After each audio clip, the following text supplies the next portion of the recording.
এটা কি? দেখুন, এই ড্রেসটা পরেই আপনাদের ইন্টারভিউ হবে, আর এই ড্রেসটাই আপনাদের পরতে হবে। কিন্তু এত ছোট ড্রেস। দেখুন, আমাদের কোম্পানির সিইও আসবে, আর উনি এই ড্রেসেই আপনাদের ইন্টারভিউ নেবে। আর আপনাদের এই কারণেই এই ড্রেসগুলো পরতে হবে, কারণ ওনাকে আপনাদের ইমপ্রেস করতে হবে।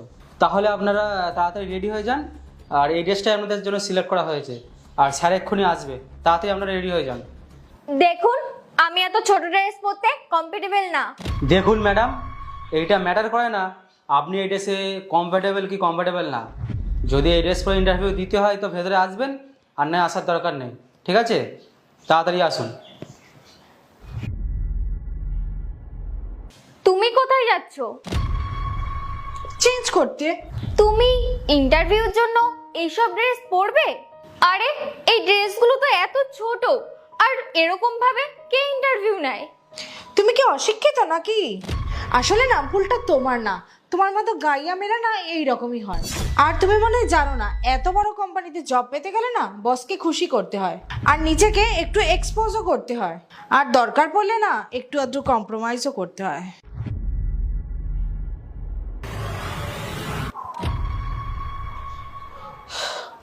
আপনাদের ইন্টারভিউ শুরু হবে, আসুন ভেতরে আসুন।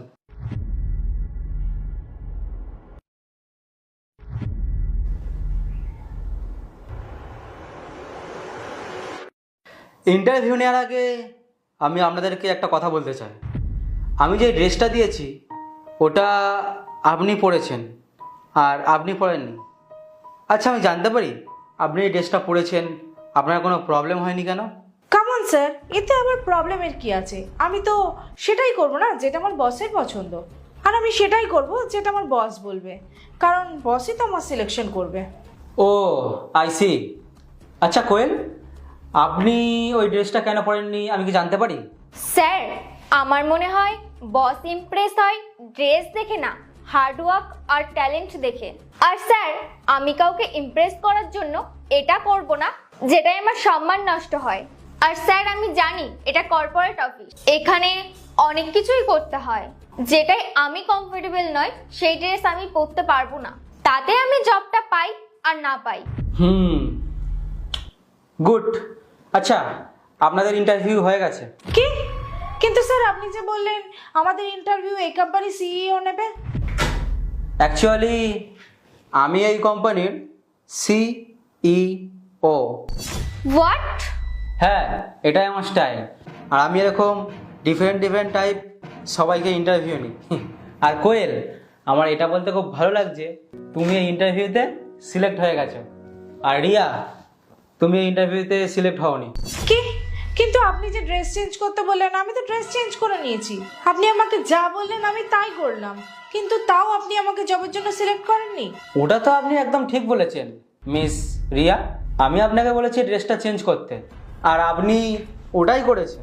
এর থেকেই বোঝা যায় আপনার কোনো কিছুতেই কোনো প্রবলেম নেই।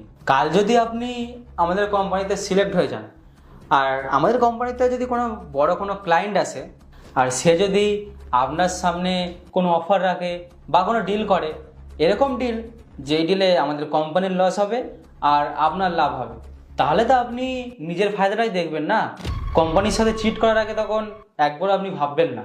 আর আমাদের কোম্পানিতে এইরকম কোনো এমপ্লয় দরকার নেই। আমার এমপ্লয় চাই কোয়েলের মতন, যেরকম সৎ আর এরকম রাইট ডিসিশন নিতে পারে। সে ঠিক কোনটা ভুল কোনটা এটা জানে, তাতে তার লস হলেও তার কোনো ক্ষতি নেই। Thank you so much sir, I will do my best. তো মিস রিয়া, তুমি এখন আসতে পারো, গেট আউট। কোনো কিছুর জন্যই কম্প্রোমাইজ করো না। গল্পটা কেমন লাগলো জানাবেন, আশা করি ভালো লেগেছে। আর ভালো লাগলে পাশে থাকবেন, ফলো করে নেবেন, শেয়ার করে দেবেন ভিডিওটা অবশ্যই।